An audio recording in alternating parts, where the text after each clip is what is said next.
Well, hello there, Soaring Eagle fans. In this short video, we're going to be installing a Starlink Generation 3, a standard size dish, into a hydro truck.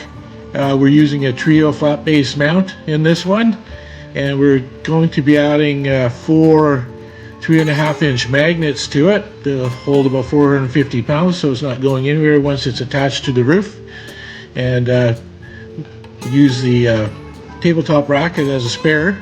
There's power inside the cabinet, so what we'll do is we'll run the 110 from the cabinet down into the cab of the truck. We're using some mounts for the back for the router and also for the power supply, and with it we put some steel plating bracket on the back of it to beef it up. Here's a little picture of it with the bracket mounted to aluminum bracket on the back for extra support.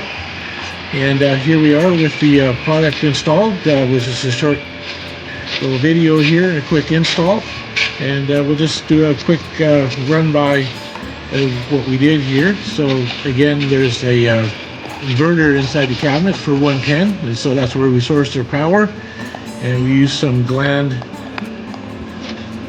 connectors, some grommets to run the cable through from there into the back of the cab for power for the router for the 110 power, and then your Starlink Wi-Fi cable coming down the back side. Here we are with the router on the back wall, all supported and ready to go.